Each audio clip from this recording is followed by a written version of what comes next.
والسلام علی رسولہ الامین اما بعد رب اشرح لی صدری ویسر لی امری واحلل عقدۃ من لسانی یفقهوا قولی رب زدنی علما اللہم انی اسألک علما نافعا ورزقا طیبا وعملا متقبلا۔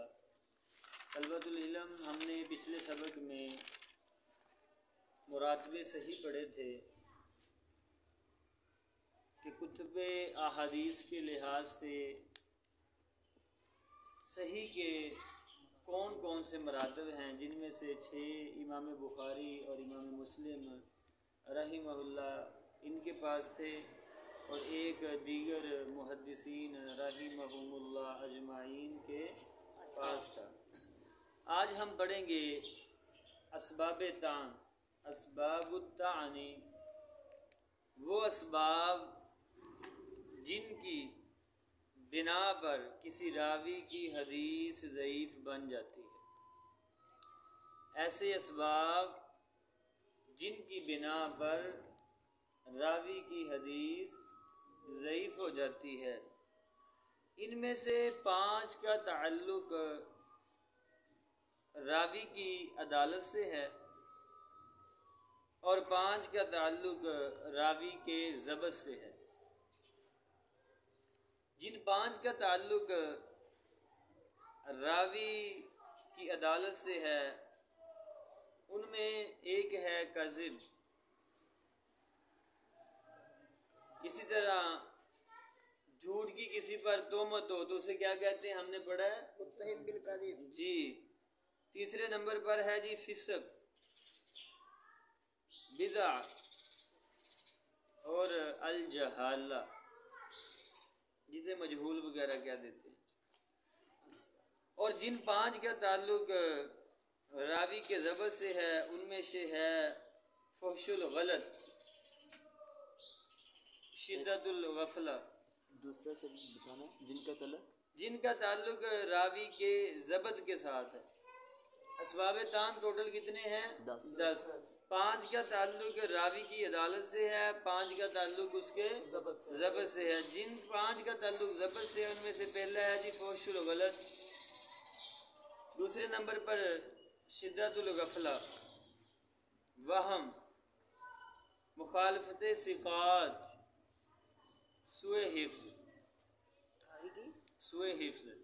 حافظہ جو ہے نا یہ کمزور ہوتا ہے، بعض اوقات بگڑ جاتا ہے، بعض اوقات بالکل ہی 0 لائن پہ چلا جاتا ہے۔ میں ایک بار 10 کے 10 پڑھ دیتا ہوں۔ کذب، تہمت بالکذب، فحش الغلط، اسی طرح شدت الغفلہ، فسق، وہم، مخالفت ثقات، جہالہ، بدع اور سوء حفظ۔ یہ 10 اسباب ہیں جن کا تعلق 5 کا ہے راوی کی عدالت کے ساتھ اور 5 کا تعلق ہے ضبط کے ساتھ۔ تو اب ہم دیکھتے ہیں، سب سے پہلے ہے کذب۔ اس کی تعریف ہم نے موضوع کے ضمن میں پڑھ لی تھی، جب ہم نے موضوع پر بحث کی تھی کہ ایسے راوی کی روایت کو موضوع کہتے ہیں جو جان بوجھ کر جناب محمد الرسول اللہ صلی اللہ علیہ وسلم کی طرف جھوٹ کی نسبت کرتا ہے، اور اس راوی کو کیا کہتے ہیں؟ کذاب۔ کیا کہتے ہیں؟ کذاب۔ یعنی ہم نے تعریف اس کی پیچھے پڑھ لی ہے، پھر بھی ہم دہرا دیتے ہیں۔ کذب ہوتا ہے کذاب، ایسا راوی جو جان بوجھ کر نبی کریم صلی اللہ علیہ وسلم کی طرف جھوٹ کی نسبت کرے۔ اس کے بعد ہے جی تہمت بالکذب، جس پر جھوٹ کی تہمت ہو۔ اس کی تعریف بھی ہم نے متروک والی بحث میں پڑھ لی ہے، یعنی ایسا راوی جس کا عام گفتگو میں جھوٹ بولنا ثابت ہو جائے، وہ کثرت کے ساتھ عام گفتگو میں بات پر جھوٹ بول دیتا ہے۔ اللہ اکبر۔ اس کے بعد ہے جی فحش الغلط، راوی کی غلطیوں کا اس کی اصحابت سے زیادہ ہونا۔ راوی ایک حدیث میں صحیح باتیں، یعنی عام گفتگو میں بھی صحیح باتیں کم کرتا ہے اور غلط باتیں زیادہ کرتا ہے۔ اس کی غلطیاں اس قدر ہوتی ہیں، اس کی صحیح باتوں پر زیادتی کر لیتی ہیں، ان کی صحیح باتوں سے زیادہ ہوتی ہیں۔ اس کی جو مثال ہے جی جناب فحش الغلط کی. ایک راوی ہے جس کا نام ہے یہ فحش الغلط میں جی. مثال کے طور پر معروف راوی ہے الحارث آور. حارث الآور معروف راوی ہے. یہ فحش الغلط تھا, اسے فحش الغلط کہا گیا, یعنی غلطیاں بہت زیادہ کرنے والا, بہت زیادہ یہ غلطیاں کیا کرتا تھا, اس لیے اس کو کہہ دیا گیا. اس کے بعد جی آ جاتا ہے شدت الغفلت. روایت سننے اور سنانے میں غفلت سے کام لینا. روایت سننے اور سنانے میں غفلت سے کام لینا. اب غور کریں, جب بھی کوئی محدث, کوئی استاد آپ کو پڑھا رہا ہو تو آپ کی توجہ اس کی طرف ہونی چاہیے. یہی ہوتا ہے نا شدت الغفلت. یا کلاس میں بندہ سویا رہے, یا کلاس میں غیر حاضری ہو, کلاس میں وہ نہ آئے. اگر آپ نے اس کی مثال سمجھنی ہو تو شیخ صاحب نے, ابن بشیر حسینوی حافظہ اللہ صاحب نے کل جو درس دیا ہے نا سنن نسائی پر, وہ آپ سماعت فرما لیں ایک بار. آپ کو اس میں بہت ساری مثالیں مل جائیں گی ایسے لوگوں کی جو غفلت کی وجہ سے پیچھے رہ گئے. تو شدت الغفلہ روایت سننے اور سنانے میں غفلت سے کام لینا. مثال کے طور پر ایک راوی ہے جس کا نام ابو عمر قرطبی ہے. اسے امام ابن حزم کا اس کے متعلق یہ تبصرہ موجود ہے, کان شدید الغفلہ. یہ لسان المیزان جلد نمبر 1 صفحہ نمبر 148 پر موجود ہے. امام ابن حزم اس کے بارے میں فرماتے ہیں کان شدید الغفلتی, یہ بندہ کثرت کے ساتھ غفلت کیا کرتا تھا. یہ بندہ کثرت کے ساتھ غفلت کیا کرتا تھا. انتہائی بندہ غافل تھا, بندہ انتہائی غافل تھا. تو ایسے راوی کی بھی روایت قبول نہیں ہوتی. یہ اسباب تان ہے نا, جس جگہ پہ پائے جائیں گے تو روایت وہ صحیح تو نہیں ہوگی. اس کے بعد چوتھے نمبر پر ہے فسق. کیا ہے جی؟ فسق. فسق قولی ہو یا فعلی ہو, دونوں کا حکم ایک ہے, چاہے زبان سے ہو چاہے ہاتھ سے ہو, دل سے ہو جی, دل سے ہو, دل سے. فعل, قول, بات. فعل آپ نے ہاتھ سے کام کر دیا, زبان کے ساتھ کر دیا یا ہاتھ سے کر دیا. قول کہتے ہیں بات کو اور فعل کہتے ہیں کام کو. اس کی مثال بھی موجود ہے. مثال کے طور پر ایک راوی ہے جس کا نام جمیل بن حسن ہے. اس کو الکامل فی الضعفاء جلد نمبر 1 صفحہ نمبر 229 میں کذاب, فاسق, فاجر کہا گیا ہے. کذاب, فاسق, فاجر کہا گیا. تو ایسی روایت, راوی کی روایت بھی قبول نہیں ہوتی. آگے آ جائیں. اس کے بعد ہے جی وہم. کیا ہے جی؟ روایت بیان کرتے وقت وہم میں بندہ مبتلا ہو جاتا ہے. یار یہ پتہ نہیں لفظ تھا یا نہیں تھا, ہے یا نہیں ہے, ہوگا یا ایسا تھا. مثال کے طور پر مسلم بن خالد ہیں, ایک اہل مکہ کے امام اور ان کے مفتی تھے. مسلم بن خالد, مسلم بن خالد, یہ مکہ کے مفتی اور امام تھے. اللہ اکبر. مگر یہ وہم کا شکار ہو گیا. یہ تقریب میں ہے کہ یہ فقیہ تھا, صدوق تھا, فقیہ تھا, صدوق تھا. صدوق کس راوی کو کہتے ہیں جو خفیف الضبط یعنی حسن الحدیث ہو. کیا ہو؟ حسن الحدیث ہو. لیکن کثیر الاوہام صاحب تقریب نے لکھا ہے یہ کثرت کے ساتھ وہم میں مبتلا ہو گیا تھا. بندہ نیک تھا, فقیہ تھا, محدث تھا, مدینہ کا مفتی تھا, امام تھا, لیکن وہم میں مبتلا ہو گیا تھا. اب سوال ہے جس وقت یہ وہم میں مبتلا ہوا اس سے قبل اس کی جو روایات تھی وہ کیا ہوں گی؟ صحیح ہوں گی. جب یہ وہم میں مبتلا ہوا تو پھر اس کی روایت کو دیکھا جائے گا. آگے آ جائیں جی. اس کے بعد ہے جی مخالفت ثقات. مخالفت ثقات, جب کسی حدیث کے بیان کرنے میں ثقات کا شریک ہو تو عام طور پر ان کا موافق نہ رہ سکے. اس کی آپ مثال لے سکتے ہیں جی. مثال کے طور پر مثلا اخبرنا الشافعی اخبرنی الثقۃ من اہل المدینہ انہ اثبت لہ کتاب عن ابی ہریرہ کہ امام خطبہ عید میں 51 یا 53 تکبیریں کہے. اس روایت کی سند میں امام شافعی کے استاد کا نام و نسب مذکور نہیں ہے. امام شافعی کے استاد کا نام و نسب نہیں جی، یہ تو میں نے مثال آگے دے دی ہے. تو مخالف ثقات کی جو مثال ہے نا، مثلا اشعث بن اطواف عین طعام الف فا، یہ راوی کا نام ہے. اس کے متعلق آتا ہے اشعث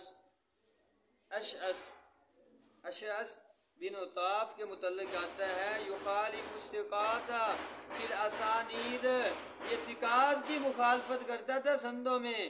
لسان المیزان جلد 1 صفحہ نمبر 452 پر یہ بات موجود ہے. ابھی انشاءاللہ ہم نکالیں گے لسان المیزان سے، لسان المیزان سے ابھی نکالیں گے انشاءاللہ. اس کے بعد آ جاتا ہے جی الجہالہ. کیا آ جاتا ہے؟ جہالہ. اس میں مجہول الحال ہوتا ہے، مجہول العین بھی ہوتا ہے.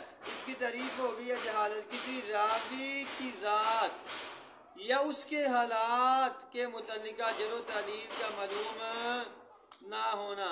صاحب جہالہ کی بھی 3 قسمیں ہیں جی. صاحب جہالہ کی کتنی قسمیں محدثین نے بنائی ہیں؟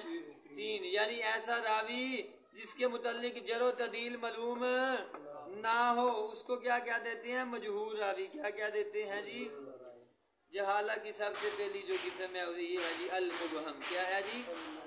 جس راوی کا نام و نسب ذکر نہ کیا گیا ہو. ایسا راوی جس کا نام و نسب ذکر نہ کیا گیا ہو، ایسے راوی کا نام و نسب.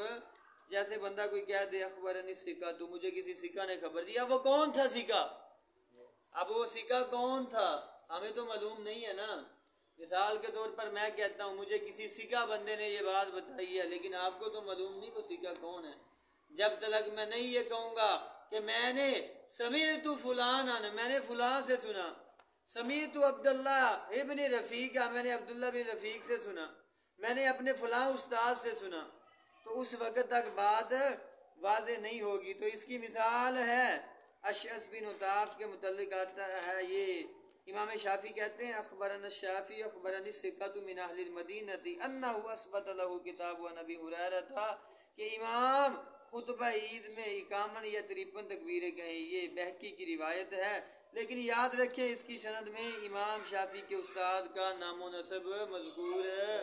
امام شافعی نے کہہ دیا اخبرنی الثقۃ، مجھے کسی ثقہ نے خبر دی ہے، لیکن وہ جس ثقہ نے خبر دی ہے وہ ثقہ کیا ہے؟ مبہم ہے. ثقہ کیا ہے؟ پھر مجہول کی پہلی قسم کون سی ہوئی؟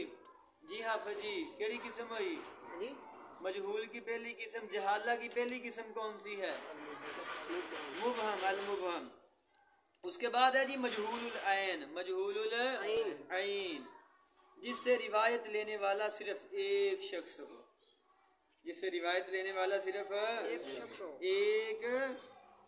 ہو.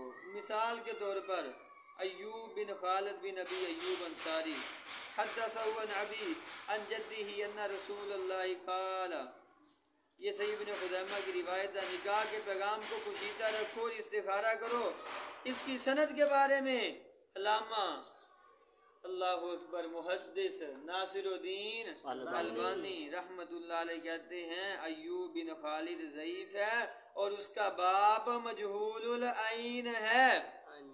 ایوب خود بھی ضعیف ہے اور اس کا باپ جو خالد ہے وہ کون ہے؟ مجہول العین ہے. سلسلہ حدیث ضعیفہ والموضوعہ جلد نمبر 6 اور صفحہ نمبر 409 پر یہ بات موجود ہے. سلسلہ احادیث ضعیفہ والموضوعہ.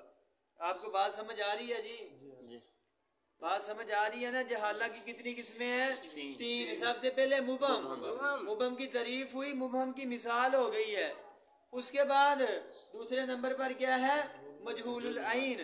مجہول العین کی تعریف بیان کی گئی اور اس کے بعد اس کی مثال بھی بیان کی گئی. اب ہے مجہول الحال، جس سے روایت لینے والے تو کئی ہوں، جس سے روایت لینے والے تو کئی موجود ہوں مگر ان کے بارے میں جر و تعدیل معلوم نہ ہو، اسے مستور بھی کہتے ہیں، ایسے راوی کو مستور بھی کیا دیتے ہیں، مستور مستور والطور وکتاب مستور۔ اللہ اکبر۔ تو اس کی بھی آپ بھائی مثال لے لیں، مجہول العین کی مثال ہو گئی ہے نا، اور مجہول الحال کی بھی مثال لے لیں۔ مثال مثلا بیر بزا کی حدیث میں ہے عبید اللہ بن عبداللہ بن رافع بن خدیج عن ابی سعید، اس کی سند میں عبید اللہ مجہول الحال ہے، اور اسے سوائے امام ابن حبان کے اور کسی نے نہیں سکا کہا، اس کو امام ابن حبان کے علاوہ کسی نے سکا نہیں کہا۔ ارواء الغلیل یہ کس کی کتاب ہے جی، کس کی کتاب ہے؟ جو بچہ بتائے گا اس کو انعام دیا جائے گا۔ کس کی کتاب ہے؟ محدث، اللہ اکبر، علامہ ناصر الدین البانی رحمۃ اللہ علیہ، ان کی کتاب ہے ارواء الغلیل، کتاب الطہارہ، جلد نمبر 1 ہے اور صفحہ نمبر 45 پر یہ بات موجود ہے۔ علامہ ناصر الدین البانی رحمۃ اللہ علیہ فرماتے ہیں اس سند میں عبید اللہ مجہول الحال ہے، اسے سوائے امام ابن حبان کے کسی ایک نے بھی سکا نہیں قرار دیا۔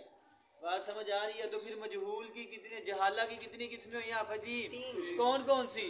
آپ خاموش جی۔ مبہم، دوسری مجہول العین، مجہول العین، تیسری شاباش، گڈ جی۔ آگے آ جائیں جی، البدع، کیا جی؟ بدعات، البدع، راوی کا اس چیز کے خلاف اعتقاد رکھنا، راوی کا اس چیز کے خلاف اعتقاد رکھنا جو نبی کریم صلی اللہ علیہ وسلم سے ثابت اور متوارث، جو آپ سے ثابت نہ ہو، راوی کا اس چیز کے متعلق کیا رکھ لینا؟ اعتقاد رکھ لینا۔ اللہ اکبر، یعنی یہ کہہ لیں راوی کا وہ بات کر دینا جس کی اصل قرآن و حدیث میں موجود نہ ہو۔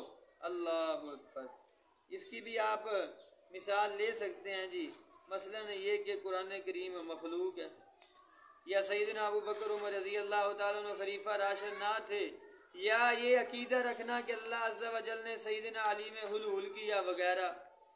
پہلی دو مثالیں بدعت مفسقہ کہلاتی ہیں اور آخری مثالیں بدعت مکفرہ کی ہیں، اور بدعت مکفرہ کے مرتکب کی روایت بالاتفاق قبول نہیں ہے۔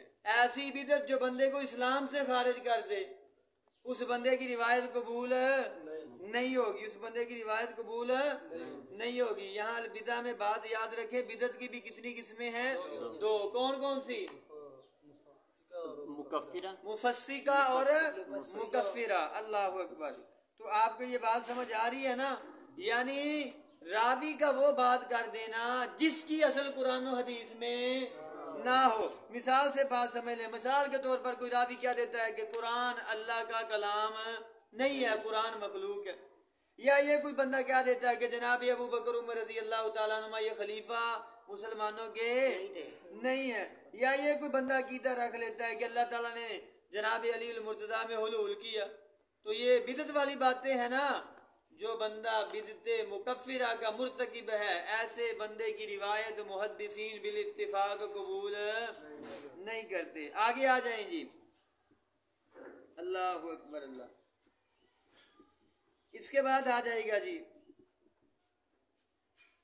سوء حفظ، سوء حفظ، سوء، لیکن یاد رکھیں بدعتی جو راوی ہے نا اس کی روایت جمہور محدثین، یہ بطور نوٹ لکھ لیں، جو بدعتی راوی ہے اس کی روایت محدثین جمہور جو ہیں وہ ان شرائط کے ساتھ قبول کرتے ہیں۔ شرائط نمبر 1، مذکورہ راوی میں اس بدعت کے علاوہ اور کوئی صفت موجب رد نہ ہو۔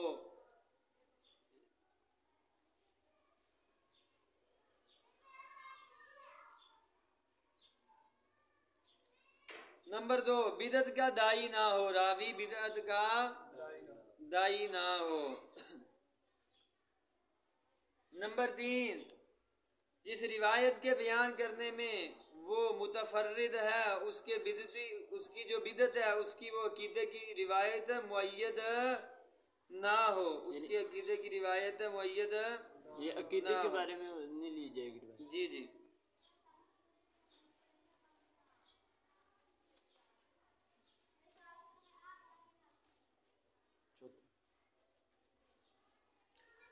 دیکھیں جی، یاد رکھیں یہاں پہ صحیح ہین کے میں بھی کئی ایک راوی ایسے ہیں جنہیں بدعتی کہا گیا، اعتراض کیا گیا ہے، لیکن یاد رکھیں وہ بھی ان مذکورہ شرائط کے مطابق اپنی بدعت کے داعی نہ تھے، اور نہ ہی یہ احادیث ان کے کسی بدعی عقیدئی تائید کرتی ہیں. یہ حافظ ابن حجر عسقلانی رحمۃ اللہ علیہ نے باتیں لکھی ہیں شرح نخبۃ الفکر میں.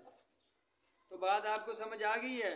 تو جی جی سر جی جس طرح ایک بدعتی انسان ہے آج یعنی کل اس کا- بندے کا عقیدہ نہ ہو. اچھا ٹھیک ہے سر جی، جس طرح آج وحدت الوجود والے جی جی دیوبندی سر جی حضرات ان کے بھی ہوتے ہیں سر جی، تو سر جی وہ ان سے کوئی اگر یہ روایت ہے- انشاءاللہ ہم کرتے ہیں بات اس ٹاپک پہ بھی، وحدت الوجود، شہود، یہ الہاد سب پہ بات کرتے ہیں انشاءاللہ. اس کے بعد آیا تھا سوء حفظ، راوی کی قوت حافظہ کا خراب ہو جانا. راوی کی قوت حافظہ کا خراب ہو جانا، اس کی دو قسمیں ہیں جی. اس کی کتنی قسمیں ہیں؟ راوی کے حافظے کے بگڑ جانے کی کتنی قسمیں ہیں؟ نمبر 1 جو فطری ہو، جو فطری ہو اسے کہتے ہیں سوء حفظ اصلی، ہاں جی. جو فطرتی طور پر ہو. ایسے راوی کی کوئی بھی روایت جس کے بیان کرنے میں وہ منفرد ہے مقبول نہیں ہے. جو بندہ فطرتی طور پر، اللہ اکبر، سوء حفظ ہے، جس کا حافظہ خراب ہو چکا ہے، اس بندے کی روایت جس میں وہ بیان کرنے والا منفرد ہے وہ قبول نہیں ہے. اس کے بعد ہے جی سوء حفظ طاری، جو کسی حادثہ یا بڑھاپا یا کسی ٹینشن کے سبب لاحق ہو جائے بندے کو، اسے اختلاط بھی کہتے ہیں. اور ایسے راوی کو کیا کہتے ہیں؟ ایسے راوی کو کیا کہتے ہیں؟ مختلط راوی ایسے راوی کو کہتے ہیں. اللہ اکبر. تو اس راوی کی روایت اس کے حافظہ بگڑنے سے پہلے کی قبول ہوں گی اور بعد والی قبول نہیں ہوں گی. یہ ہمیں کیسے پتہ چلے گا کہ اس بندے کا حافظہ کب بگڑا، کیسے بگڑا؟ یہ ہمیں کیسے پتہ چلے گا؟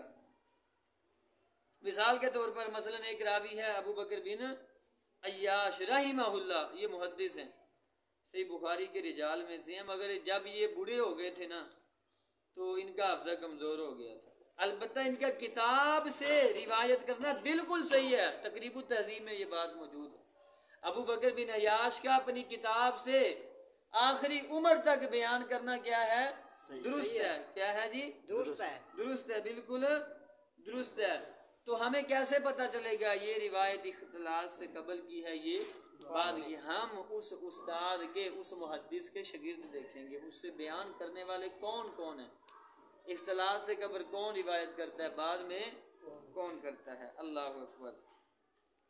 اس بات کی آپ کو سمجھ آ گئی ہے جی؟ اور دوسرا سر جی جی وہ شاگرد یہ تو نہیں بیان کرے گا کہ جب میں نے یہ روایت لی تو میرے استاد جی کا جو مختلف تھے، یعنی اس وقت مختلف تھے، یا نہیں وہ نہیں بیان کرتا. تو پھر ہمیں پتہ چل جاتا ہے، محدثین نے بتا دیا ہے کہ یہ روایت قبل از اختلاط ہے، یہ بعد از اختلاط ہے. یہ اس پر مفصل باتیں ہو چکی ہیں. اللہ کو ایسے ہی ایک راوی عبداللہ بن لہیہ رحمہ اللہ، ان کی کتابیں جل گئی تھی تو ان کے حافظے میں کمزوری آ گئی. اور شریک بن عبداللہ قاضی ہیں، جب انہوں نے قضاء کی ذمہ داری میں مشغول ہو گئے نا تو ان کا حدیث کے بارے میں حافظہ کمزور ہو گیا. یہ تقریب التہذیب میں. یعنی یاد رکھیں کتابوں سے اس قدر محبت تھی، اس قدر چاہت تھی، اس قدر ان کو کتابوں سے دل لگی تھی، جب ان کی کتابیں جلی تو اپنا حافظہ ہی ہو گیا. تو یہ اسباب تان آج ہم نے پڑھے ہیں. کیا پڑھے ہیں جی؟ اسباب تان. ٹوٹل کتنے ہیں؟ 10. ٹوٹل کتنے ہیں؟ 10. ہم ایک بار جلدی پڑھ دیتے ہیں بطور خلاصہ تاکہ آپ کو بات سمجھ آ جائے. قذف، تہمت بالقذف، فحش الغلط، شدت الغفلت، فسق، وہم، مخالفت ثقات، جہالہ، بدعہ، سوء حفظ۔ اللہ رب العالمین ہم سب کا حامی و ناصر ہو جی، اللہ ہمیں دین حنیف کے لیے چن لے جی۔ آمین آمین۔